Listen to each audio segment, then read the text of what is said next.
Alrighty, 6 o'clock. Are we ready to get moving? Yes. Yes. Yes.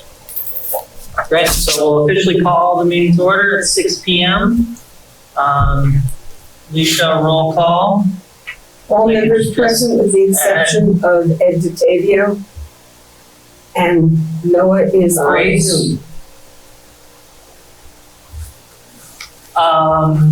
Considering any changes, additions, or removals to the agenda, Matt, I did want to recognize the work you put into getting us some new thoughts on the swimming pools. I do want to just put that over in other business. May or may not get to that today. I know just in some conversation with Martha, feeling a little tight on what we can get done. So just want to make sure we give her the time in there, but also dive into the stuff that you presented there, which I think will be good. Other than that, I don't have anything else. So we can move to approval of minutes from July 21st. Are you motioning? I'll second. Or motion. Yeah, I can make a motion. Okay, I'll We second. have a second. Any discussion? I didn't have anything. Hearing none. All those in favor? Aye. The ayes have it. Any comments from citizens?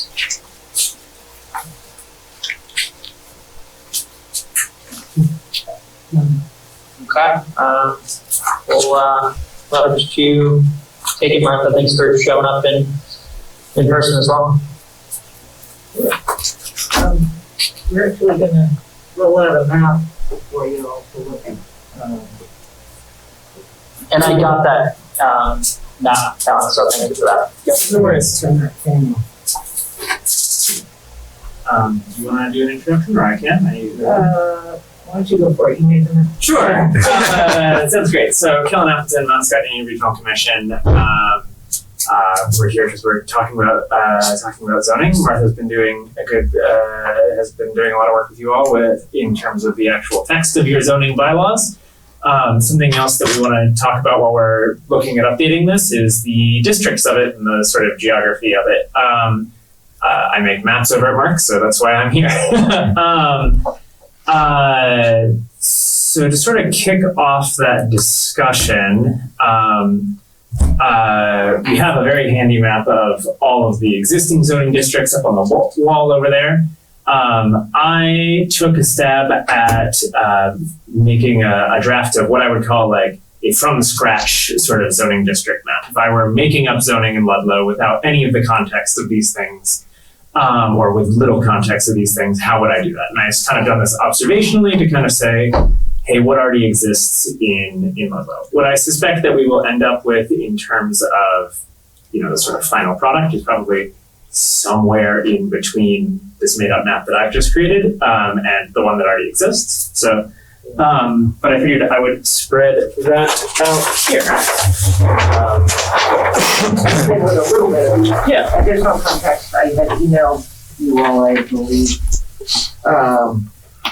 talking about maybe making your zoning districts conform more with the new future land use map that we've been working on with you off and on over probably a year and a half. Mm-hmm.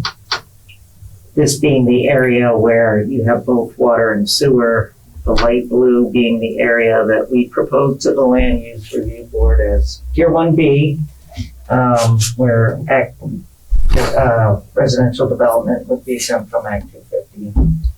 And then I was talking with Kellen about a lot of these lots are 1 acre lots, and right now they're in a 3 acre district. So they're non-conforming lots, which makes that more difficult process if you want to do anything on those lots. Mm-hmm. So I said, what would it look like if we kind of created a one acre lot area? I don't know what you'd call it, but if you even like the idea, but what would it look like to do something like that? And then on the outer areas, keeping some of that 3-acre stuff. And then just showing you where you've got a lot of things like forest blocks and other habitat that typically town plans discuss as in need of protection. And Can we turn it like geographically how it is? What do you mean? Like, Quantico goes over there, right, and the lakes and everything over there. Like, can we turn it geographically to the way it is? You want north to face north? Yeah. Yeah, Yeah. we can do that. Okay, thanks. That's fine. That's, yeah. That away. Yeah, for sure. I think that makes sense. Yeah, so to kind of review, like I said, this is mostly descriptive. The areas that are labeled in Tier 1B are the areas that are designated on future land use as the map as eligible for Tier 1B. These sort of periwinkle lots are areas contiguous to the village that are made up of a lot of 1-acre lots. These white areas are areas that are made up of 7 to 10 plus acre lots. And then these green areas are areas of large lots, what I would call large lots, or things that also areas that are mostly contiguous existing forest cover, habitat blocks, that sort of thing. This is just a state-owned land. The mountain is the mountain. This is the existing aquifer overlay. Watershed. Yep. These crosshatches are the existing ridgeline overlay. The lake is the lake. Isn't there some water here? I would believe that. I didn't put the actual water bodies on here. Okay. But No, I mean, source for the town water. oh yes, there is a little bit of there is a watershed protection area over there, but it is not currently zoned with Okay. any particular. Yeah, maybe we should do that. Yeah, that makes sense to me. Are you talking about on South Hill? Yep, Off Godfrey Road? yep. Is it actually wells or is that just storage? I don't know. I just know that people have, to their GPSs have sent them over there and there's no road there. That's true. And, you It know, may just be storage, but Joe would know more about that. I can take It's a a look. pumping station, I believe, because they have a valve up there. So, it's not a source of fresh water. I'm not sure, it might be, but Not sure. I've just been told that it is, but there is a tank, there's a Godfrey tank Yep. along with a valve. It is not listed, so I'm just looking at a map right now. It is not considered a source protection area. There is a lot of Okay. water infrastructure up there, but it is not considered a source protection area as registered with the state. okay. Other things that to note on here, most of the rest of this is as is. So the little yellow bit up here is Jackson Gore, which has its own complicated zoning, so I didn't touch that. The dark red is industrial. That's pretty much corresponding to the existing. The light red is residential, commercial, or commercial, which is again pretty much corresponding to the existing. Worth noting, I'm not proposing that this be, like I was saying, I'm not proposing that this be the zoning map. I think that we probably want a little bit more nuance in terms of, in the village, where exactly are we putting things. But I guess I'd be curious how this is sort of landing for you all in terms of, does this descriptively match what the town and the village currently look like? And are we missing any particular nuance in that? I think based on our conversations over the last couple months, you kind of hit what we were talking about. Yeah. Any chance you could email us this map? Sure. Yeah. I just emailed it to Noah, and I can send it to the rest of you all, so that it's Do there. you But have my town email address? I'm not sure. Because I can print them out for them in my, I work in the planning and zoning office now also. I did not know that, but that's great. Yeah. Yeah. So I could print them out if they wanted them. If you want to put your email in there really quickly, I can just forward it to you now. Freedom House. L flavor. Because LKL. AI. BER. And Ludlow. .bt. That work? Yeah. It came right up. Perfect. All right. Thank you. Sweet. So that's that.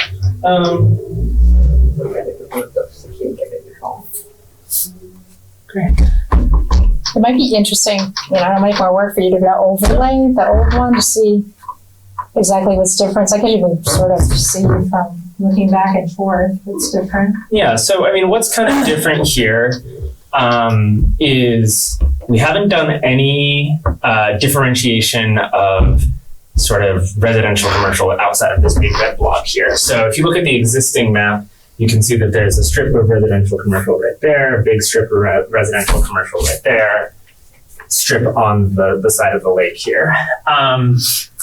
Those existing districts are just a buffer from the highways. So that's all that they've done. And if you look on there, you can say, I don't know what the exact footage is, but it's like 500 feet or a quarter mile or something like that from the highway. You're saying this is where that should go. My suggestion to you is that that's kind of a simplistic way to do where businesses should be allowed. I suspect that you probably want to do something more like a mixed use. If you're like, okay, if there should be districts along, or there should be businesses along this highway, what kind of businesses are they the kind of businesses that you wouldn't want other places that are also that current characteristic of development? Same with up here by the lake. The other distinction is, and I think this is the big one, is right now, most of Ludlow is in town residential, right? Which is a 3-acre district. And that comes right up to the village boundary. So all of this, all of this, all of this, and you can kind of look at it and see all of this periwinkle that's outside of the village boundary is all a 3-acre district. And if you look at the the largest minimum lot size in the village is what, a quarter acre? It's like 8,000 square feet or something like that. Some of these are. The largest that's left, you mean? Yeah. So you have this like very strange sort of boundary where you go, okay, this is like a quarter acre minimum lot size, and then jumps immediately to like a 3-acre minimum lot size. And same with all of these all of these lots here, they're all about an acre, like Martha was saying. These are all currently zoned as a 3-acre minimum. So that's I think the biggest difference. Yeah. Otherwise, the shape of the districts is not substantially different. Because most of what we're focusing on right now is the town rather than the village itself, I haven't included things like the historic district or stuff like that I'm sure that we would want to carry over. But And our municipal planning grant is only to work on the town right now. So, exactly. I mean, if you like the concept, then, when you merge the village and the town, you'll already have planned out what you want to do in terms of those districts. Hey, Kellen. Yeah. So just taking a quick look at this, and I got my computer open, so I'm looking at both the existing and what you presented. What I'm kind of picking up on is, based on some conversations that we've had before, of, hey, this is a zoning district that we have these limitations, but everything there is non-conforming. So take, some subdivisions or things like that where you're in the 3-acre lots. Actually, what's existing there is a bunch of 1-acre lots or 1 or 2-acre lots or things like that where we're just not conforming to how it's set up. What I just very rough pass at what I'm looking at here, and correct me if I'm wrong, but we're kind of saying, hey, let's have a little more freedom in our village, a little higher density, and then let's take on the outskirts of that areas that are currently non-conforming, those 2 acre, 1 acre lot areas. Let's create these districts that make what's existing conforming. Keep our 3 acre minimums outside of that a little bit more, and then maybe be a little more restrictive on some of these areas that I kind of see as habitat, those green spots that, hey, maybe we want to be a little more limiting, and maybe that becomes 10 acre lots, or maybe there's a little more GRB review or things like that for subdivisions in these areas. So generally, kind of protect some of the bigger areas and allow more density in some of the those existing areas. Does that make sense? I think that's a very fair summary. Yeah. I think it's a very good idea too. Yeah. Yes. And if you look, if we not to add one more map to kind of flop over, if you look at what we ended up with in terms of future land use, you can kind of see that these correspond fairly well to, all right, our Tier 1B areas, the village area, that corresponds almost directly. These habitat areas are the ones that kind of fall into, and we can call those whatever we want, but are the ones that fall into rural conservation or rural agriculture and forestry, areas where we say, hey, we want to continue to preserve the sort of open land of Ludlow.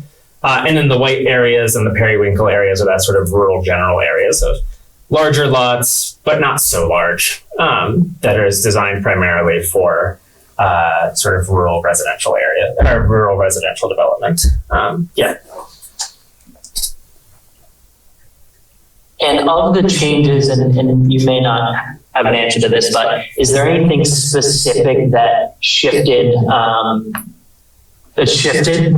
in this kind of work of looking at zoning without kind of these other, the history of what's there, and just like, implementing something new? Is there an area that like, ooh, that was a big shift, or a recommendation for a big shift that we should pay attention to as we kind of think about this concept? I think the largest thing is going to come when you start talking about what you actually want the contents of your Tier 1B district to look like, right? So, like many of the like many of the conversations that we've been having about where exactly we want the village area, we want the these areas where we can have these Act 250 exemptions. That does expand, I think, a lot of the areas that are eligible for development in a sort of more intense capacity. For instance, in my opinion, if this is the area that we want Tier 1B to be in, if this is where we have Act 250 exemptions, you should allow things in that area that can take advantage of the Act 250 exemptions, right? So that is multifamily housing of whatever scale it is you're looking for. I think that would be a relatively large shift in terms of some of the districts in the village and the areas surrounding the village.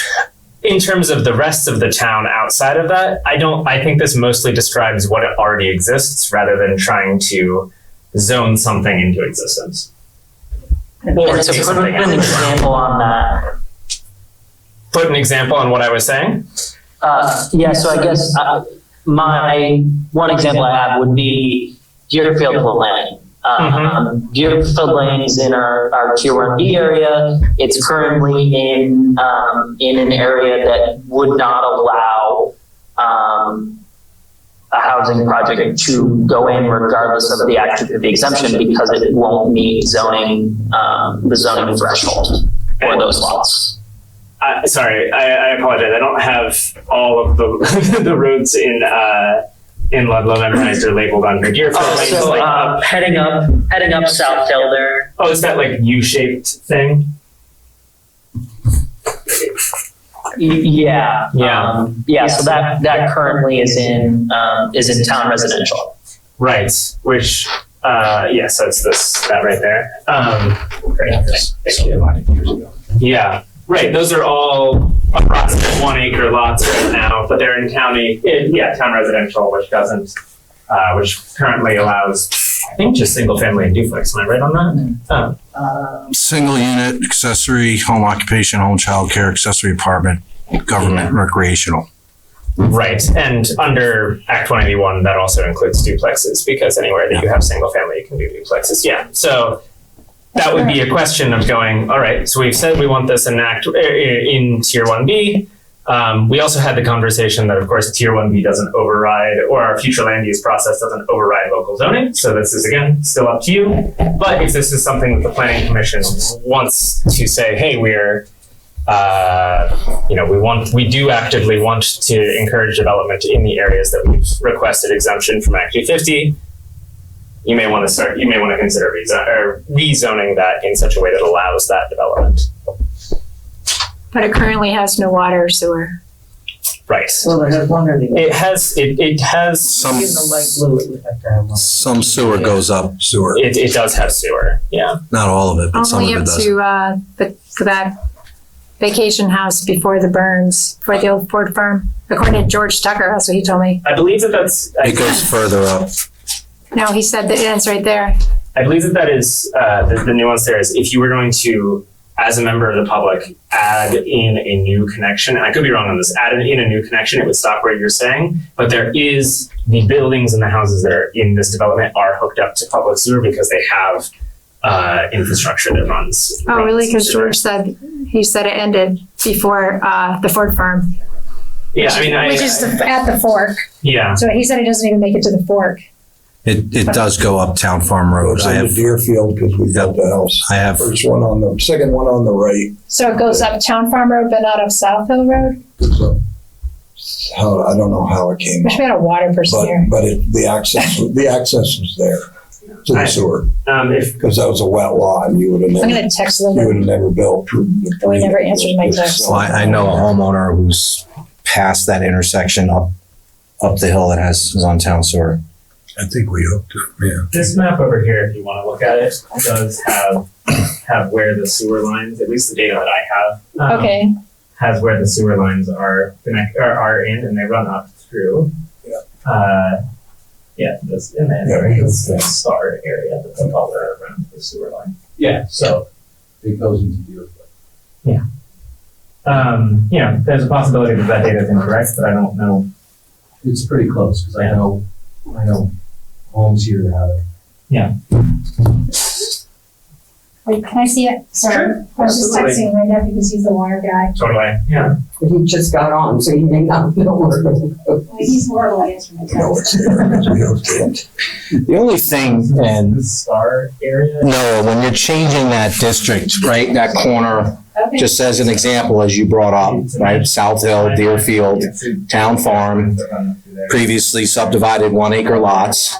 But no water. That's Okay. So changing it, is that what you're talking about? Discussing possibly going into Tier 1B in that area? Well, I guess I was just kind of understanding what we're looking at. We went ahead and said, we want this area in Tier 1B, which gives Act 250 exemption for housing developments on less than 10 acres. Well, It's a possibility. Okay. And I find we do this a lot, where we say, hey, we want this, we just created this map that allows that project to exist on these places. But on the other side, the zoning doesn't allow it. So zoning is what's gonna take precedent regardless of the or tier 1B, regardless of the Act 250 exemption, the zoning in place, which would not allow that type of density in this area takes precedent. We've done it before with other projects where, hey, we want to do this. We're doing all this stuff to promote it, but the zoning takes precedent and it doesn't allow it. So, when we look at this map and look at updating, zoning districts, I think it's good to look at, what are we saying out of this side of our mouth and are we contradicting ourselves on the other side? and what is existing. So currently there was a development that happened there that said, hey, 1 acre lots make sense for Deerfield Lane. Well, it's in a zoning area that doesn't allow 1 acre lots. It only allows 3 acre lots. So those are the kind of the contradictions that I see. Some of that is, just stuff happens and we evolve and, we don't catch it. Other things may be more intentional, or maybe a time for us to intentionally look at it and where are we not conforming. I think the lakes is an area where there's a lot of non-conformity. Obviously, we've spotted this on Freedom Hill, on Deerfield Lane, and then the village, like Main Street area, a lot of non-conformity. Where does it make sense to, update maps, update zoning to allow what is currently in existence? Or maybe not, but at least it should be a discussion point. Yeah, and I agree with you 100%. And it's another discussion point is, and I don't know how it works out legally, but I know that corner over there and that area up on Freedom Hill, when those lots were subdivided, they have covenants attached to the deeds, which restricts what you can do and what you can't do. But that's a side bit, so. How detailed do we get into when we redistrict these, especially with deed restrictions on those lots? Well, we can't zone for their, deed restrictions exist. You can't override them at any point. Yeah, I mean, we can zone whatever they want, or we want, but if there is a deed restriction on that, then That particular piece won't be subjected to the same zoning. Yeah. well, it'll still fall into the same zoning, but they just won't be able to develop according to the fullness of the zoning. Yeah, I think that's what I was trying to say. But. Yeah, just to be legally pedantic about it. Yeah. The only thing within the purple here, where you do have water and sewer, the state regulations would override local. So, like the state says that where you have water and sewer, you have to allow multifamily, 4-unit multifamily homes. And maximum density is, you have to allow 5 units per acre. So there are certain things that would override local things. And the other comment I just wanted to say was that a lot of these now do snap to parcel lines, which is different from what's on your. I noticed that. Yeah. I think the Lakes District is the hardest. What do you mean? Because, well, you have larger parcels that a bunch of the parcels are in one district and another district, so.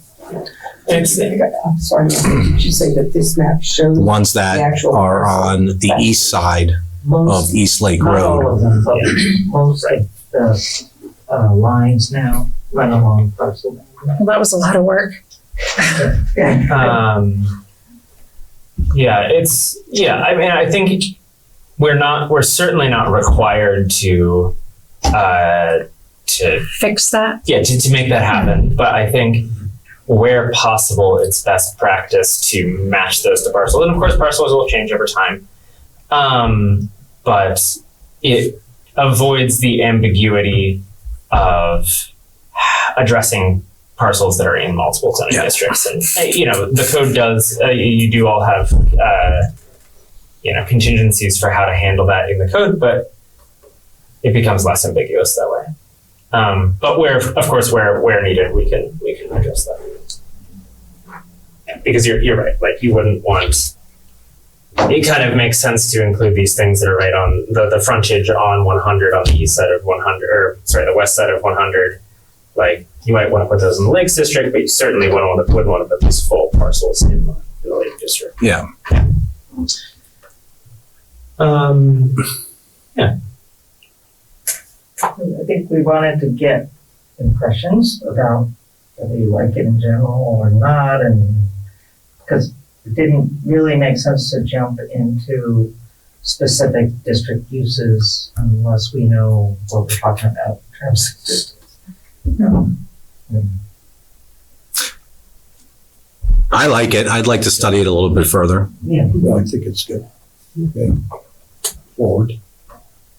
Yeah, I like it as long as we have the trade-off of some things land that's preserved for agricultural and just for preservation, Yeah, conservation. yeah, and that would be another fairly big change, because right now most of it's 3 acres. Yeah, it's all 3 acres, Yeah, so you. except water, Yeah. except for the water stuff.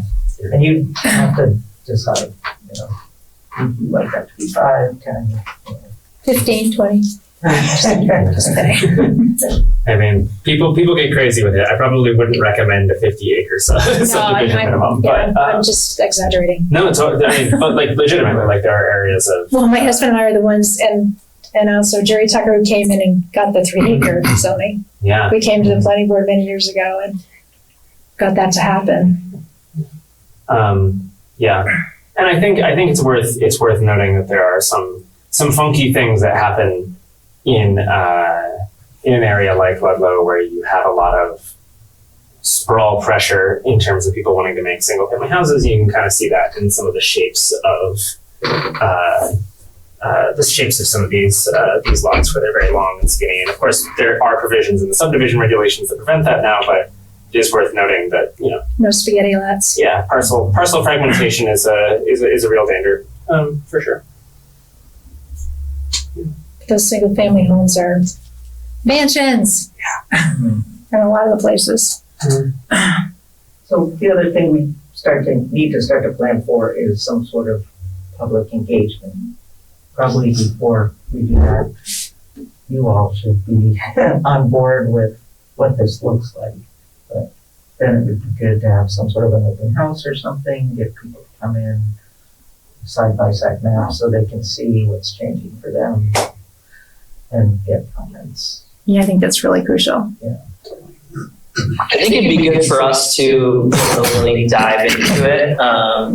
I know just because I can be zooming in and all this stuff on my end, it's very intriguing, and I think maybe it's always been done this way, but for the first time I'm looking at kind of our zoning areas more as a density view than a use kind of view, where hey, we're going to allow certain uses in areas, but looking at it more in the density. How dense do we want development in these areas?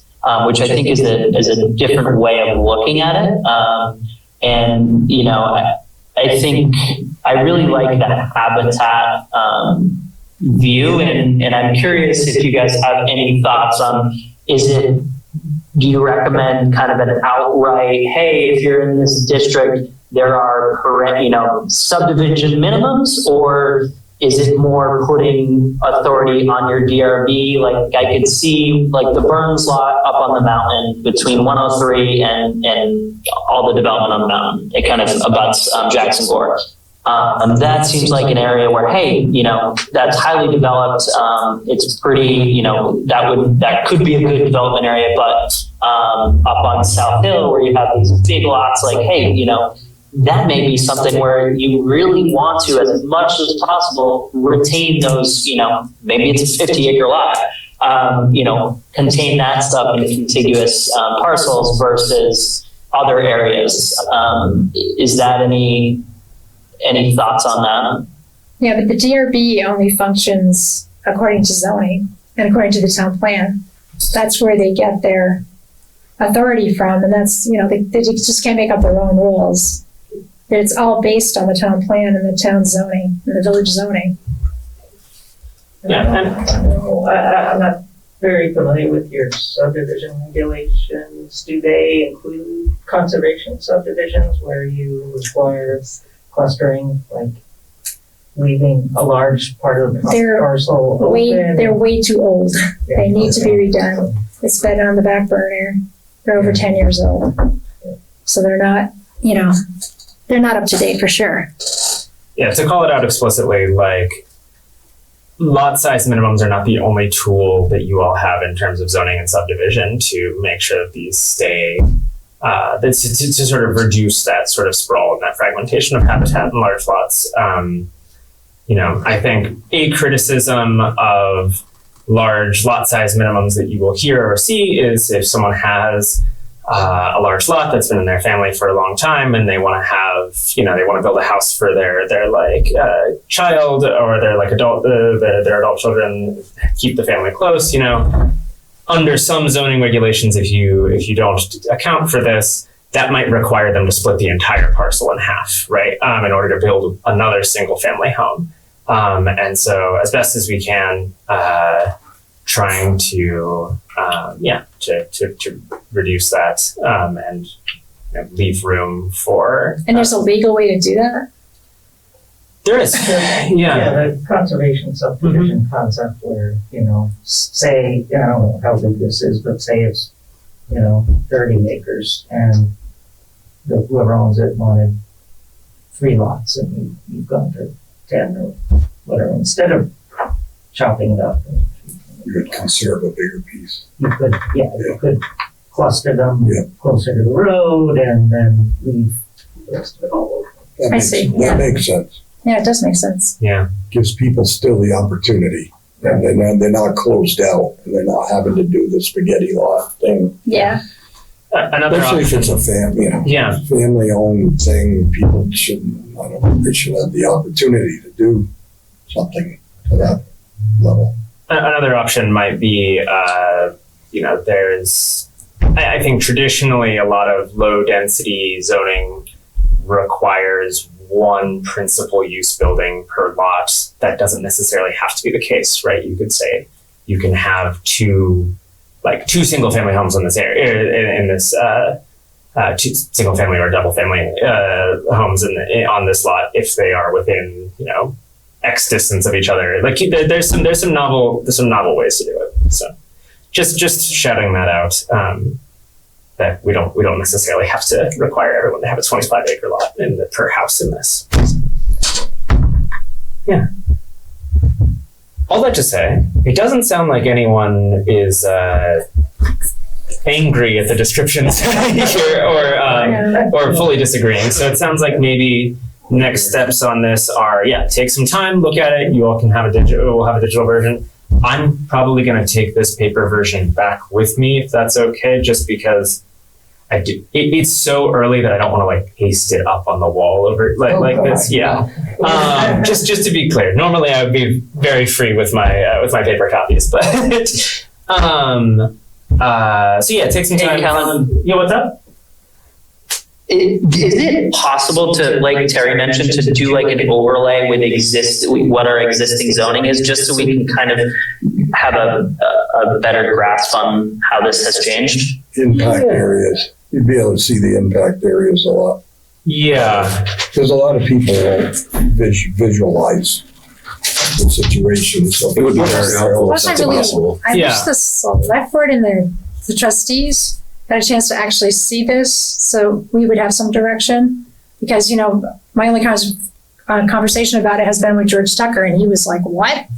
We're not gonna approve sewer up South Hill and water up South Hill. I mean, he was like, that's changed. He was totally shocked. I know I've heard from Jason that all the chairs were informed and they were given all the information, but I think it would be good if they saw this before we act on it. We'll definitely, Yeah. bring them in On the open house. Open house and, Yeah. or The overlay is another way to act, to get the information in your mind of what's Yeah. happening. Yeah. Right? Exactly. Now you're gonna see the overlay, everyone can see it, and everyone can have their 2 cents, Yeah. which is fine. Yeah. That's all. So when you're asking for an overlay, you're asking for just an easy way to compare the old Yeah, versus so you yeah. can just sit Exactly, there and yeah. look and say, that was, is it feasible? It's feasible. I'm thinking digitally, there were a bunch of computers available. I think the easiest way to do this, I can see if there's a way to highlight exactly, if it looks okay or legible to highlight what's changed. I think the easiest way to do it is to just have a digital version with 2 layers, so you can just turn the new one on and it reveals the old one, and then pop Oh, the new yeah. one back on. Wow. So, That's I think that's fine. yeah, that's probably the best way to do it. And I think if that was at an open house, we probably need multiple Yeah, we stations. can make that happen. Look Yeah. at it, or maybe zoom in on districts and show what was there and what's there now, because people are probably gonna be most interested in their own I think area. I think that makes sense. And when we move to showing it to more people, I can, hearing the need for comparison between the two, I can come up with some ways to do that. For sure. Yeah, we probably need to put a little. And I guess I think it's important that we, as the planning commission, get a chance to really look at this and dive into it before it goes out to any public or even select board trustees. Let's figure out, hey, where are those issues where, hey, that's an area that doesn't make sense. And for whatever reason, we have some, we have some knowledge of that, and we can kind of have a good, clear view of what we're actually presenting. Yeah, I think that makes sense. I can send, like I said, send you all a digital version, certainly of this specific map, and the next couple of days I'll try and work and get something together that you can compare the old and new pretty quickly, and that'll give you time between now and the next time that we discuss this to kind of dive into that.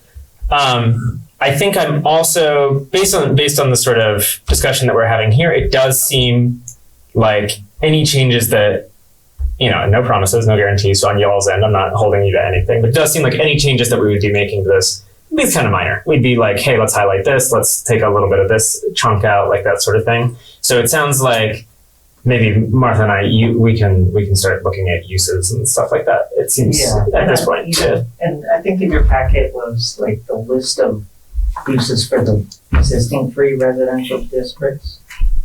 So you could start looking at those too. Yeah. Those two would be. Because we are gonna, probably for people to react, they're gonna need to know, well, what are you suggesting is gonna be allowed here, what's not gonna be allowed, and what are the minimum lot sizes that you're thinking about. I mean, between what's there now and your existing zoning, and that's just kind of a summary of the uses there. Yeah, it's a nice way to see it all at once. Yeah, again, it's just it's just residential and residential commercial 1 and 2. Sounds like a plan. For your feedback on the next one. No, I think it's great. It's everything we've discussed. So, and as Noah mentioned, it's just diving further into it on a district level. Oh, no. It's not going to get used again. We'll figure it out. So, I didn't really have anything else. I sent the example, like the versions of what you adopted last time for home loans. Mm-hmm. I know you want to redo this swimming pool thing, and I had expressed some concerns with Noah and Aaron about having enough time to do all these revisions to the maps and the zoning districts and the uses and the dimensions and stuff. So if you all want to work on that yourselves and then just give it to us, and we can put it in, we can incorporate that into the final draft of the zoning. I had made a couple of changes. I'm trying to pull them up to the mixed use thing. Hey, Martha, before you move on too far, when you guys created, maybe this is a Callan question, when you guys created this map, did you have any thoughts of what each area would be tied to, as far as like the current zoning districts? Because that's one piece of, we say, hey, this color that we have tier 1B, we're okay with that, but what does that actually mean? As far as, like, is that tied to town residential or residential commercial, things like that? Yeah. I mean, some very preliminary kind of conversation, but looking at, I wouldn't suggest that you go with a larger minimum lot size, say down in that downtown area. Helen was advocating for no minimum lot size in the areas where you have water and sewer anyway. But yeah, somewhere between what you have existing generally in the area or smaller in terms of lot size. And then there are the requirements, state requirements, which I had mentioned earlier about minimum density of 5 units per acre in the areas where you have water and sewer, and there's specific uses that you have to allow in those areas where you have water and sewer. And then as you get further out, it's more optional. Yeah, so I guess like if I'm getting like really nuanced, it is the, like currently there's village residential commercial and village residential. Do those tie directly with water sewer and tier 1B? Or not? Just because that could be, would a gas station be allowed in certain sections or things like that? Because that is I think the density lot size is one piece that maybe we agree on, but not necessarily the allowed uses in those sections. Yeah. And I think that eventually would be part of the conversation. So I'm just curious if that was something that came up.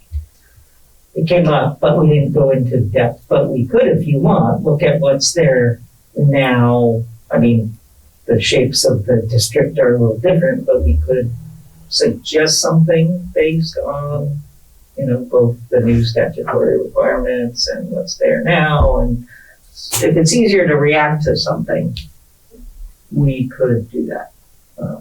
Just Okay, maybe it's something we look at first and then dive into the nuance.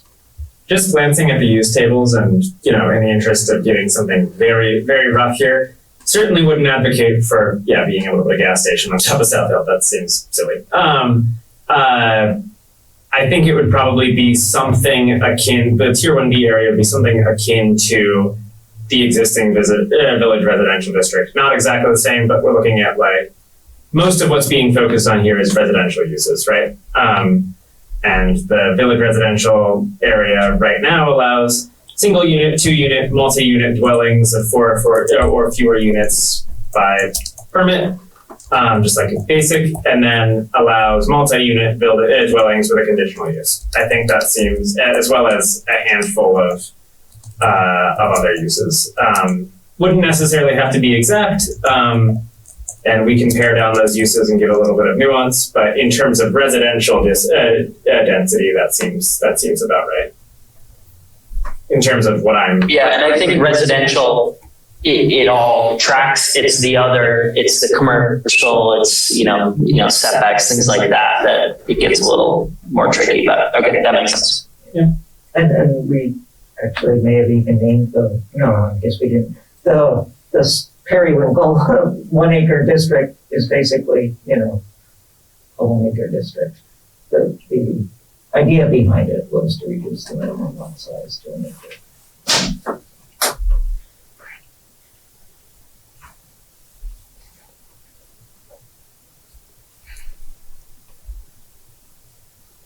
So actually, I'm not logged into your Zoom, so that would make it I can't share.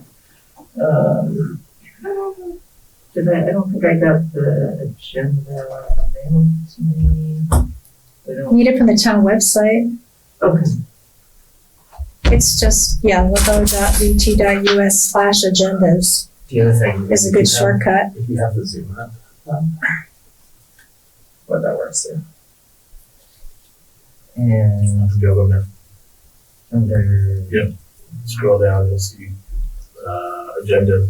That's how I link into it. Scroll down, you'll see, keep going. See planning commission. Oh, Too far. Planning commission. there you go. Okay. It should be right there.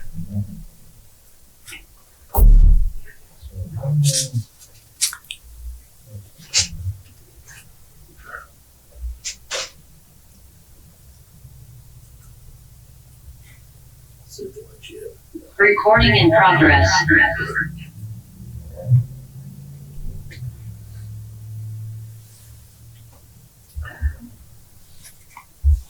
All these little things.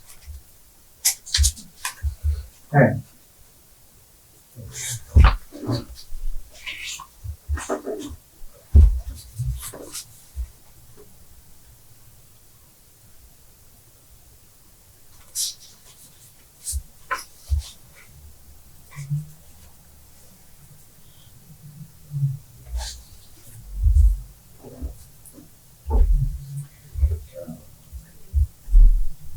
It is pretty. The United, what is it, Baptist Church? Oh, she's,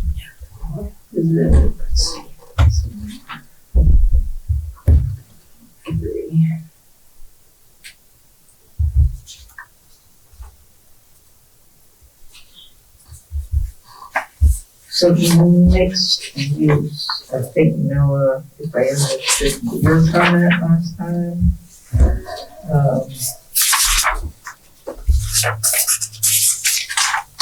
It was kind of like, well, what happens, you would do this mixed use as, how does that work?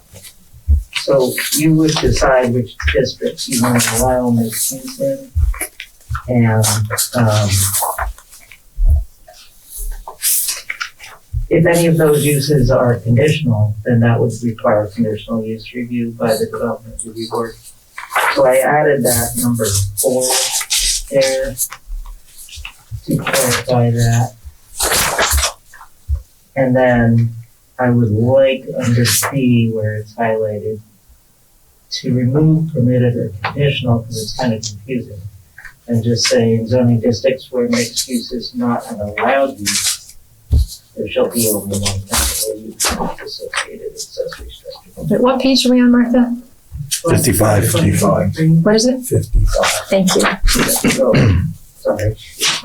Yeah. So those 2 additions were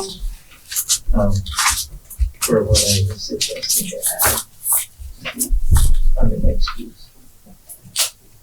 Does that help clarify?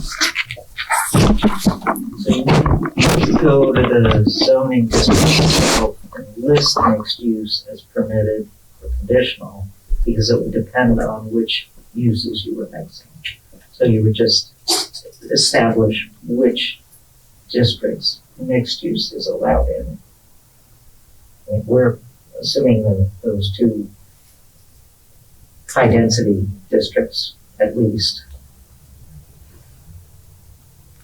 But, that's up to you to discuss and decide on. Yeah, 'cause this is all new language. I mean, I think it makes sense.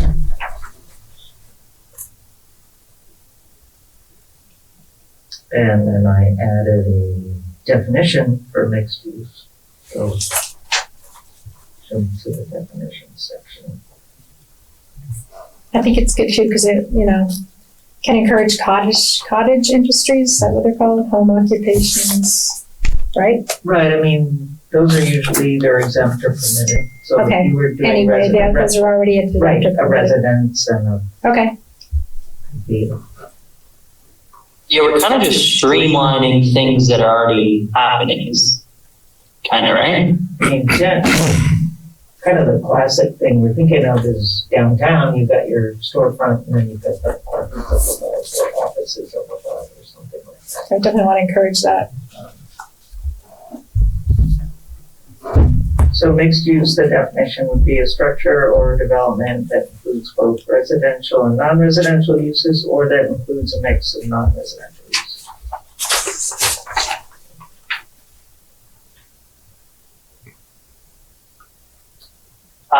There wouldn't be any mixed use of residential and residential, would there?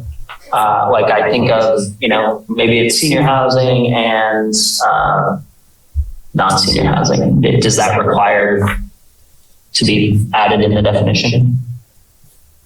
That's interesting. I mean, senior housing is usually defined such that you have to be 55, I think, or older. To live there. It's one of the few categories that you can discriminate, because that would be considered discriminating against younger people, but you're allowed to do it in that situation. So I don't know if you would mix those 2, and I mean, you are already allowed to have an accessory dwelling unit that's by right, that's by right, and then multifamily, if there's water and sewer, is permitted use. So You could imagine like a situation in which, so for instance, a conditional use is boarding a rooming house and then they have an apartment off the side of it. And that is supposed to be considered residential like uses. But they're two different categories in this case. Right. Yeah. We could change the definition. Well, I don't know if it comes up enough. I don't know if it matters. We could add multiple different types of residential uses. That's just not understood though. That you could have different kinds of residential uses. If it's helpful to specify that. Okay. We can.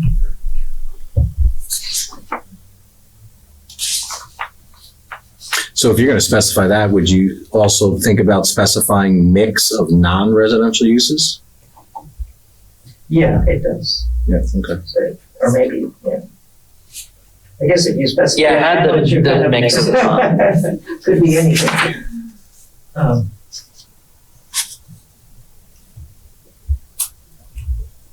I think did we already define it under inns or kind of have this memory that we were defining that you could have like an owner or operator's apartment as part of it Yeah, I think we talked about it in the village. and used the governor's inn as an example Right. of an So that appropriate was size. already included in that particular use. We could revise, the use of boarding house, for example, to include, a caretaker or, Totally. if we needed to. So other than these changes, I think that maybe I worded the mobile home thing slightly differently than was discussed, so I can pull that up. That would be helpful.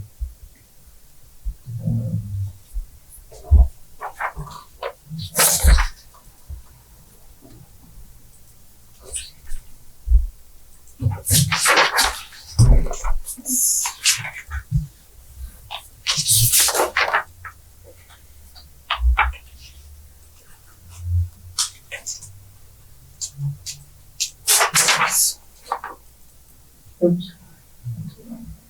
Yeah, this is definitely what we discussed on mobile home stuff.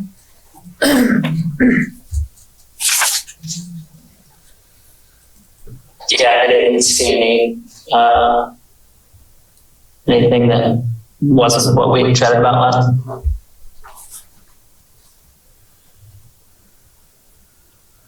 Okay, I mean, if there were no questions and everyone was happy with it, then that was it. All we have, I think Otis has been there waiting patiently. Talk about the town plan. Yay.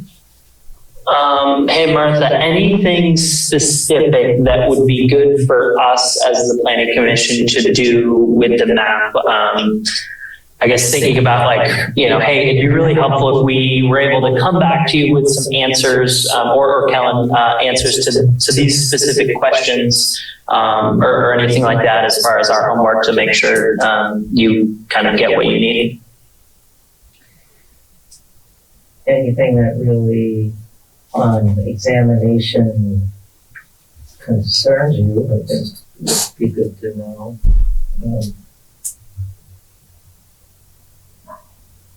Yeah, I think that seems right, especially in terms of the sort of draft districts. If there's something that stands out as completely inappropriate, let me know.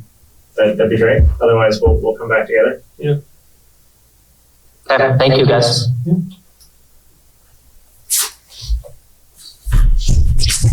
All right, Otis, I think we are ready for you with the town plan, and I think we did a good job here, team. We're 1 hour on zoning updates.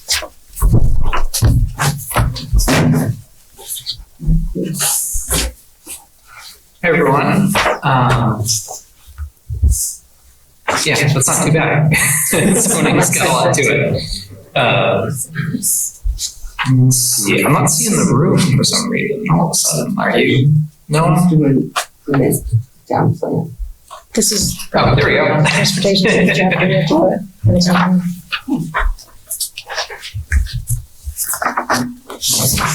Well, yeah, hi everyone. I'm Otis Monroe. I'm also from the Mount Scotty Regional Commission, and I'm here tonight to talk about the town plan. As you know, we've been working, or just really starting an update on that act. We've done a little bit on the transportation and the water and wastewater sections. I don't know, did that make it out to everyone ahead of tonight? Yes, I hope so. I got it. Okay, perfect. I know we just kind of barely missed the regular packet, so I want to make sure that everyone had a chance to see that. It's about, what was it, 7 pages? I have it right. Yeah, it's mostly data. I think the only thing I wanted to ask about, Otis, is last year in the Planning Commission, we talked about changes in transportation within the village. And I know some of that is part of the Better Connections grant, but I just think we should probably, is it appropriate? I see you have goals in here in different places. Is it appropriate to have goals for the village as far as transportation goes? Like some things we talked about were lowering the speed limit, bridge to bridge, making sure the stoplights an actual walk lane where you won't get run over with somebody turning right on red, and stuff, and maybe changing the parking so it was diagonally so you could fit more parking spaces. Just some of the things we talked about in the Planning Commission as changes that the village, that could benefit the village economically. And absolutely. Yeah. That there's a place for that in here. And yeah, as you all know, we're a little, the timing sort of is what it is for getting this update, and I believe it's next fall that our deadline is. That, I had to get started before the village master plan was done, which is unfortunate. But there's no reason we can't include those kinds of things in here. This is absolutely the place to mention that. Yeah, because I thought this is great data, just tons of good up-to-date data on transportation. Because this is a relatively new section we have to include, right? That it also includes maps, and it hasn't before. Yeah, I don't know what was new in 2019 with the last version. We haven't updated the maps yet for transportation. I don't believe, or at least that wasn't included in what was shared around. But yes, it is largely data at this point, and we went through and updated that. Yeah. And I did talk to, oh yeah, go ahead. Is this, I guess, maybe just a little clarify that, should the goals be physically in the transportation section? Because I don't see any goals crossed out from last time. I guess I would hate to have these important goals that we've kind of identified get lost in that section and not end up on the goals and objectives section of the town plan. Yeah. Well, there are, there's a whole section of goals. He has it there. Yeah, so these are the transportation specific goals that are in the transportation section. And it is largely, sorry, just to scroll up a little bit to give some context to where we are under transportation all the way at the top, and then the goals were towards the bottom of that section. And it was in the past largely sort of bridge and culvert projects that are coming up that are needed, which is, worth mentioning. But yeah, there's no reason we couldn't add sort of a broader variety of goals here. Or, right, I know there's also the implementation section later on in the plan that is also an appropriate place for a lot of that. So it's really up to you all as far as where and how you'd like to present that.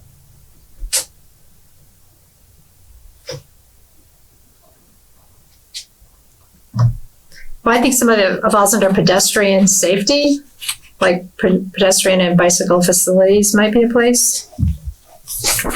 Absolutely, and yeah, so that is a fairly limited section at the moment. Sorry, it's after that. And yeah, so I so far have only thrown in a little section at the end about the master plan, but there's no reason why we couldn't add a similar sort of list of goals at the end of this section that's focused specifically on pedestrian and bicycle facilities. goals, priorities, however you want to frame it. Yeah, I think that kind of ties in better. I don't know if the culvert replacement makes sense with reducing a speed limit somewhere. They don't tie in, but I think Terry's very right in that pedestrian safety piece of things. Maybe that's pedestrian bicycle area. What do you guys Yeah, I mean, there's not currently like a village specific section, but that's certainly something we could change if you're interested in zeroing in on the needs of the village in particular as well.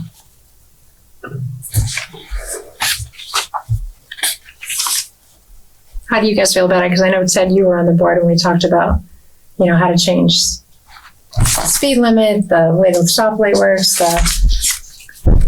just to make it safer for people to cross, the pedestrians to cross the road, bicycles to cross the road. Yeah, we talked about the section bridge to bridge, right? Yeah, bridge to bridge, yeah. if you slow And that people was down. brought up, state was involved. It was brought up at the state, but they tabled it for the summer So, to get more facts. That's what I remember. And Yeah. that's where I remember it ending. The state, where there was a bill about letting the select board make that decision. In our case, it would be the village trustees until the merger. Right. But it got tabled for the summer to collect more data, so it's not gonna come from the state right away for sure. There you go. So that's. Are you guys okay with including some, within the pedestrian section, including those 3 goals to help with pedestrian safety in the village? I Absolutely. would say yes, absolutely. Cool. How about you, Noah?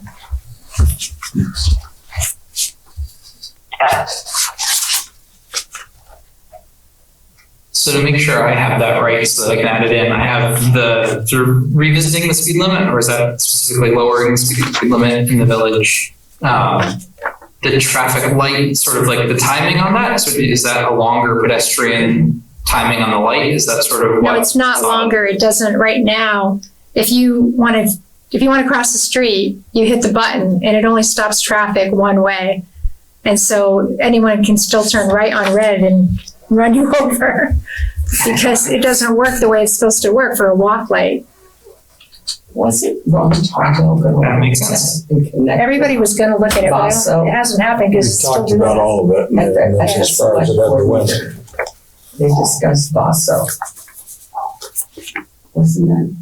And then the idea was bridge to bridge because that's where it gets narrower. Like the bridge in front of, before Shaw's, and then the bridge before going to the library, at the old fire station. Walker Street Bridge. Yeah, the Walker Street Bridge.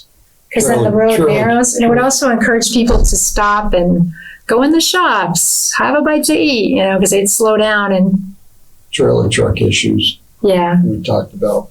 Yeah. If I remember that whole conversation. Well, I did go and talk to the police chief about it, and he said that they have to do a study.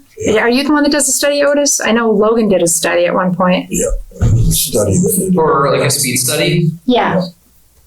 Yes, yeah, we'd be able to set a counter out and that would at least, that basically accomplishes the speed study. It gets you the data you need there, yeah. And we didn't want to do it last year because we were under construction. That would make sense. It's a related conversation, but then is that something you'd be interested in doing this year as a speed study somewhere right in the downtown there, it sounds like? I would. I don't know how you guys feel. I think It has to speed start control on Main Street is very important. So however you progress that as fast as possible is a good idea.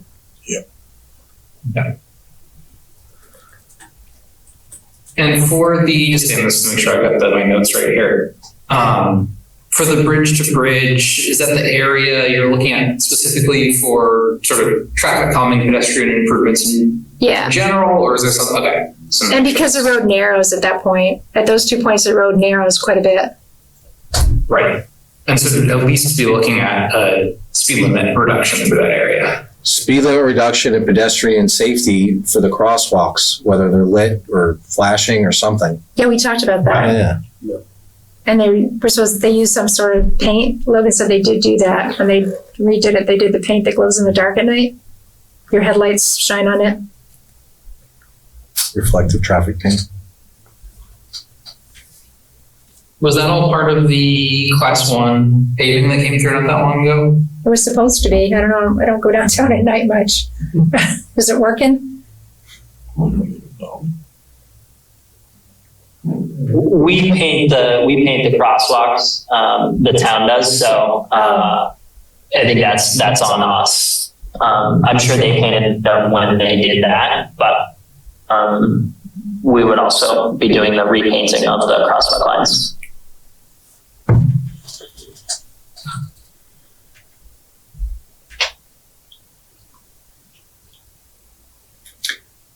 Were there any other? Mentioned something about Go ahead. like diagonal parking. Yeah, that I don't know if it's didn't go wide. over very well the first time we talked I about don't know it. if it's wide enough for that. Well, and also it's kind of dangerous, I guess, to pull out in that situation. Yeah. Just trying to find a way to get more parking. No, I agree But with I had really good ideas that I hope that made into the Better Connections grant about wayfaring signs, the places you could park on the weekend that are closed, like the electric light department and the senior center or whatever, if you had wayfaring And signs. Otis, yeah, and I think kind of what Terry is getting at is we've looked at a lot of different ideas, but is there a better way to instead of specifically saying, hey, we want to initiate diagonal parking, well, we may get into that and realize, oh, that's really not a great idea. It's going to hinder us in all these different avenues. Is there a better way to kind of look at hey, enhancing parking, addressing, vehicle speeds through the downtown? Because it could be, hey, we reduce the speed limit, or hey, we put a median in here and all of a sudden people are driving slow. So, I think it's important to have the goals in there. And maybe it doesn't really matter that we handcuff ourselves and we set a specific thing and we don't do it. But I know this is going to be helpful when we go to do grants. So is it, hey, we want a grant that looks at a parking study, but we had diagonal parking and it may not click on there as well. So open to thoughts there, because obviously we have a lot of ideas and a lot of things we want to make sure are captured here. But another thing we need is handicap spots. We don't have any town ones. There's one at the bank, there's one at Shaw's, but the town doesn't specifically have any handicap spots that I'm aware of. Are you talking handicap spots downtown or town-wide? In the village. Okay, because you said Yeah. town, okay. Yeah, in the village. So trying to find a ways to make, diagonal parking may give us more handicap spots, because we have a lot more spots. That is a good point. No, I don't want to miss is as looking at the town plan in particular, as you all know, looking at sort of the broad long-term vision, and so we don't have to get sometimes you don't want to get too specific about what the solution is, because then there are something like the Village Center Master Plan will propose alternatives or potential paths forward in a little more detail than the town plan would. The value, I think for this kind of document, having that bridge to bridge, having that as an area to focus on, and knowing that you want traffic and parking and pedestrian improvements in that area is absolutely appropriate for this plan and would help with grant applications. And then it would be, an individual parking study or pedestrian study or, scoping to design to construction kind of process that would dig into those details, and where I think a lot of those conversations, it's great to mention them now and to have a broad view, but I do think, looking at the role of the town plan as opposed to some of these other plans is kind of that broader, longer range view for sure. So far that's been super valuable for me as I continue to refine this. I will definitely be making some changes to bike ped sections and adding some language around these priorities we've talked about. And Thanks, Otis. This is a lot of work. No, it's what we're here for. And I realize as I'm saying that, I'm sort of winding down the conversation. That's not what I mean to do. If there was anything else in the transportation or the water and wastewater sections that we wanted to talk about, I'm more than happy to do it. And if there's anything I'm missing or other sections. Yeah, and I had just a couple of just small questions or clarification things. Windsor County Sheriff Department was mentioned for traffic control along with the Ludlow Police Department. I know, like Ron looked at this, or at least I think he did. I don't know that Windsor County like does anything with traffic control anymore. So that may want to get removed. For the Okemo Village shuttle, Proctorsville was taken out. They do stop at the castle, the point. So on the border, is it the village? Not necessarily, but it does go there. And that's all I had for those little links.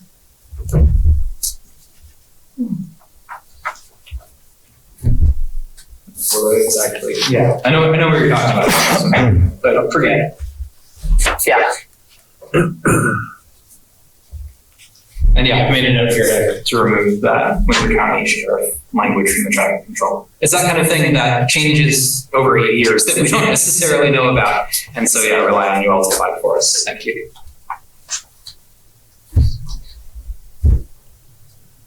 So the sheriff stops. One thing I did, I'm sure you noticed, something that came through over the last, or since the last update was a few years ago, the I want to say the T-board, which I can't remember, it's not travel board or whatever, but for review of private landing pads and airstrips, there was a letter that came out a couple years ago advising towns on adding a little language to town plans and to zoning. You guys seem to have done that in zoning. It wasn't mentioned explicitly in town plan, so I basically added some language referring to your zoning bylaws that are relevant there. So let me know if you have any, anything you'd like change or added about that. But that's all that was about. And then yeah, the water and sewer and the water and sewer was pretty much again data updates. I met with Joe on this and just going through making sure our numbers of connections were right, capacities.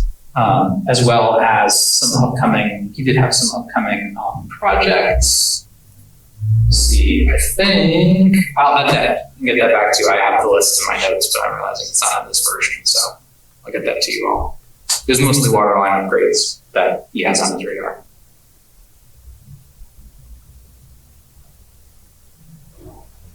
I'd say, just according to the Windsor County Sheriff, they do traffic control. According to their website. I just asked Terry the same question, and I think Noah was more specific to the mountain, coming off the mountain traffic, right, Noah? That's what it's talking about in what I'm reading. Many residents are affected by traffic congestion during the winter peak period. Seasonal traffic control efforts by the Ludlow Police Department and Windsor County Sheriff Department are employed to mitigate the greatest extent possible delays during peak hours. So to me, that is specific to the mountain traffic. If they do that, that was just something that jumped out at me. Like I didn't think they did that. Otis, on the wastewater and sewer stuff, I know that when we met, we had that municipal plan meeting with all this, people from all walks of the boards in Ludlow all met to talk about that. And when the water people talked, they talked about how they don't even know like which pipes are still good, or maybe we should have some goal in there about that. Can't that all be done like microscopically or technologically now, figuring out if your pipes are in good shape and stuff? I know that was one of their goals that they talked about at that meeting.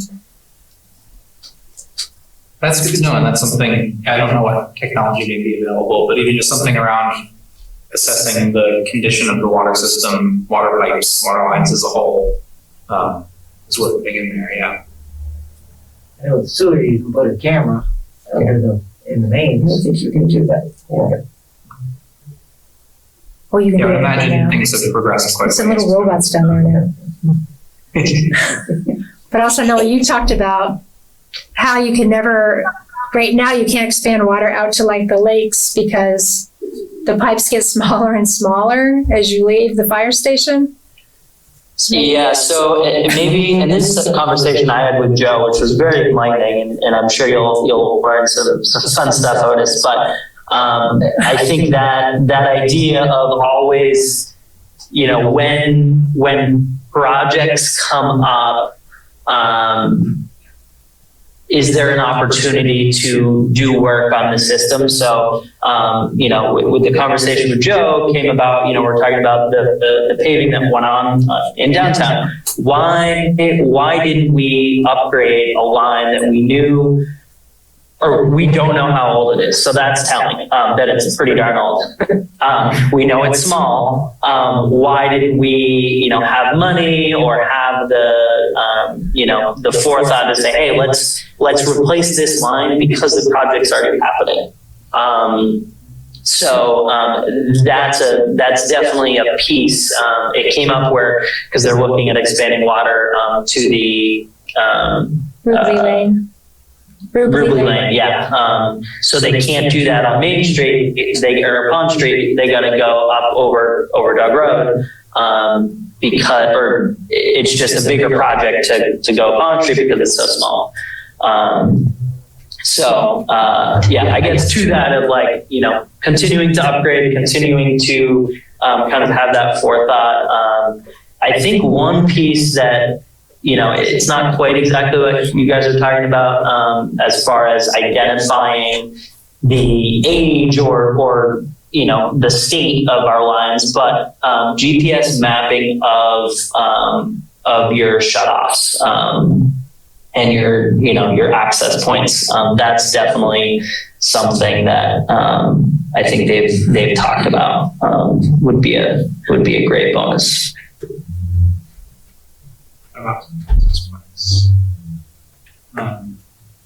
I do have there's still my handwritten notes. I need to get them into the plan. But yeah, from talking to Joe, he was talking about Pond Street being an issue and being too small. That was the first one he talked about was Pond Street, and the need to upgrade that line. We had a couple others too that I'll make sure to add in there.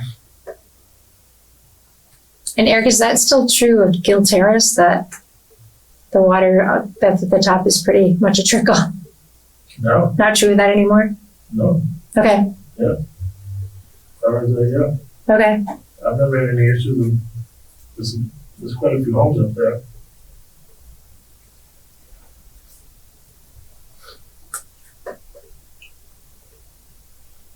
And it is one of I know they're trying to be better about this. One of the things V-Trends is trying to do as they do projects is be more aware of town's priorities. And so having these kinds of things spelled out in the town plan or anywhere that's sort of accessible and up on the website for them to look at will hopefully be helpful and help prevent, or at least, make less common the paving project comes through and then all of a sudden we realize there was more work that should have been done beforehand. I'm sure there's no avoiding it to a certain extent, but I know it's something they're working on, and having this kind of stuff in the town plan, at least what I'm hearing, should hopefully help in the future to prevent that, or help sort of align projects a little better than perhaps happened in the past. Just all to say, please do let me know once I get this list in there if there's anything I'm missing.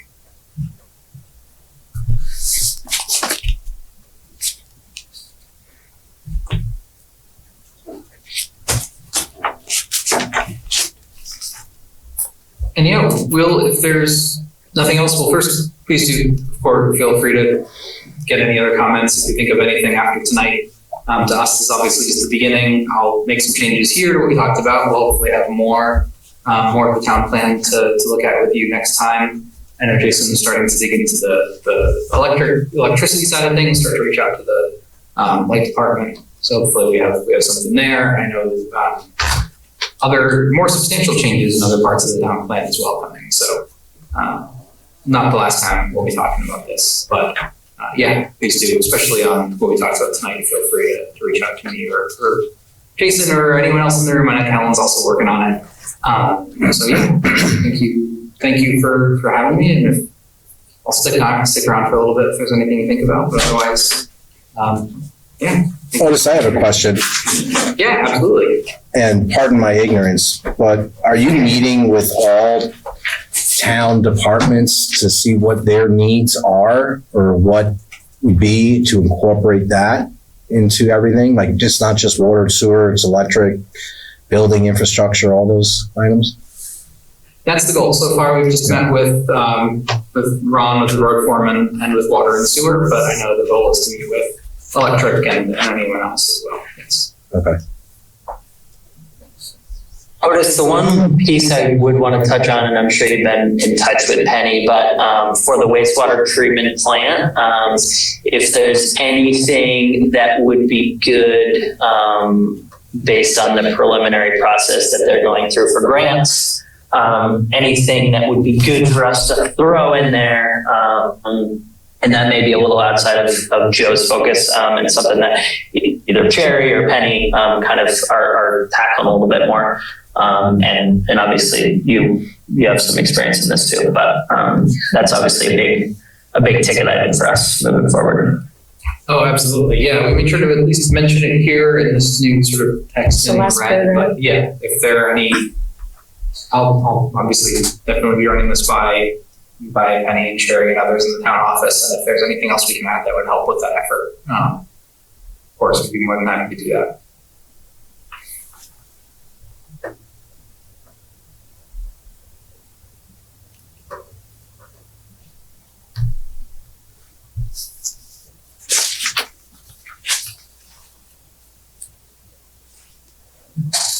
The double freeze. Oh, there he is. All right, anything else you kind of want from us, or as you kind of continue to go through this stuff, Otis? No, I think that was really helpful. You know, we were looking at these particular sections tonight, and I've got a few things to add that I think will really strengthen the transportation section in particular. Yeah, so those were really great comments to give me some things to work on between now and when we meet next. And, you know, if you think of anything else, or yeah, if there's anything that I get wrong in my updates to that, then please let me know. But yeah, that was mainly what I was here for tonight, was to just run this first draft of these sections by you and your feedback. So thank you for that. Thanks, Otis. Well, thank you very much. Thank you. Thank you. Thank you all.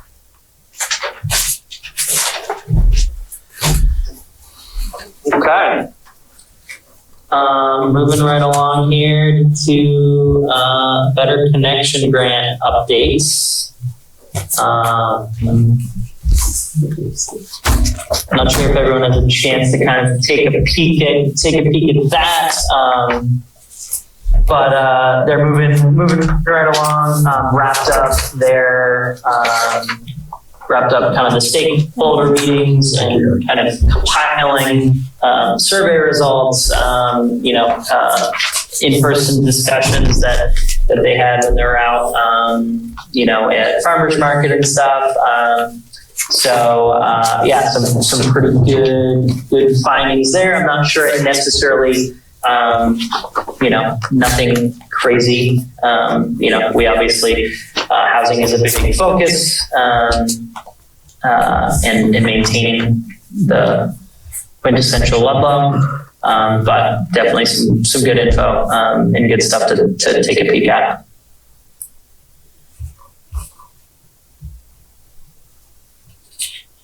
Anything you guys want to touch on that? It sounds like it's moving forward. Okay, or Are they connecting with Otis, Noah? yeah, so Otis is involved with that. Yeah. Okay. Yeah, we're on the what do we call it? This is the project committee, the steering committee. We've been pretty actively involved in that, which is very much appreciated. So Okay. Yeah, I just And I think, think it's really set up to pair with the town plan development and make sure we're capturing both things, and you're able to really take a bunch of the resources from the Better Connections grant, what their deliverables are, and utilizing them in the town plan. is the Better Connections people also evaluating like needs for the town, not just wants and desires. Like, you know, I keep going back to infrastructure and things like that. I just want to make sure that's all tied in, because you made a good point and it makes sense. Like, you're digging up a road and you need to fix something, you might as well throw it in there at the same time, right? So I'm just, you know, want to make sure everybody's aligned on that. That's all. Yeah, so it's something that kind of the packet that's prepared, or was in the packet, is kind of putting together what the engagement piece of that. But to start this out, it was the steering committee, like Otis mentioned, some folks from Mark, SE Group, some folks from the states, town officials, department heads, all involved in that first start. Did a big walk around the village and, you know, discussed everything from the pedestrian safety to, you know, electric lines and sewer and wastewater, and all of these pieces. So I expect more of these updates will kind of capture some more of that, those stuff that isn't as flashy, isn't as in your face, as maybe, you know, a crosswalk or something like that. Yeah. Okay.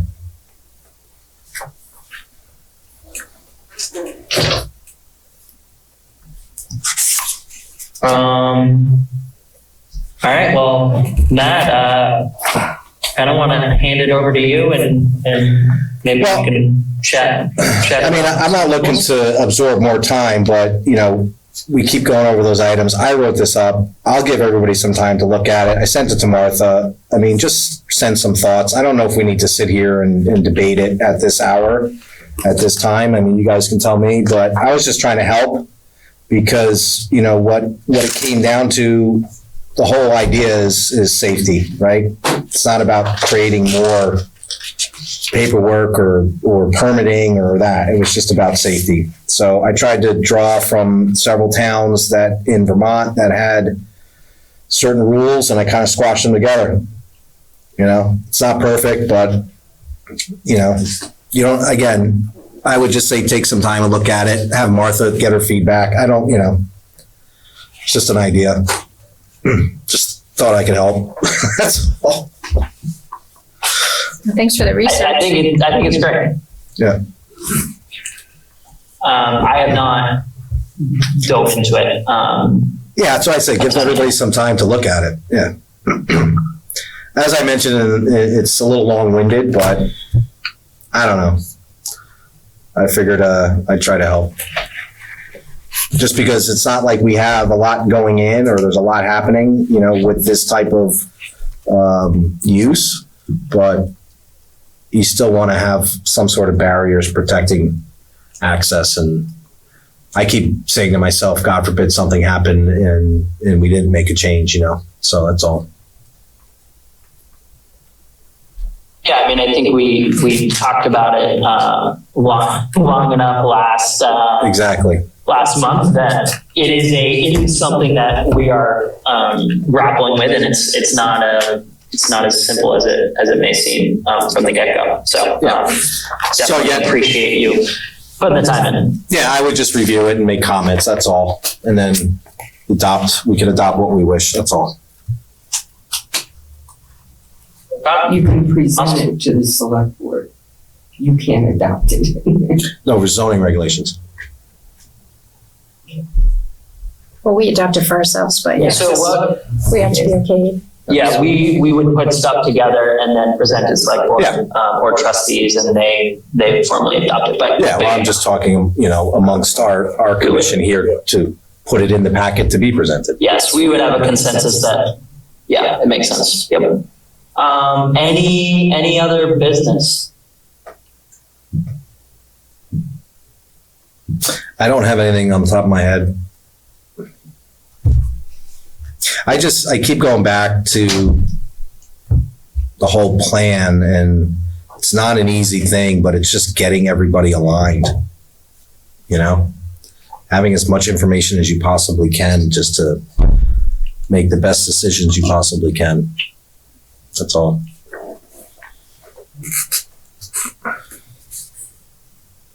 Any items for next meeting other than kind of continuing everything that we're working on at the moment? I don't have anything. Maybe we Alrighty, should, well, do I maybe next hear- meeting, no, maybe next meeting we should like make an appointment for that open house. Like designate a meeting for that, because we want to hit up those lakes. For maps? Not for maps, for the municipal plan for, you know what Martha was talking about? Oh yeah, for maps too, but also municipal plan to get the lake, invite lakes people here so we can get their input when we talk about that. Yeah, that's a great idea. All right, is there a motion to adjourn? So moved. Second? Second. All those in favor? Aye. Aye. Have fun camping or glamping. All right, yeah, thank you, Mom called it have a good one, glamping. everyone. It's glamping.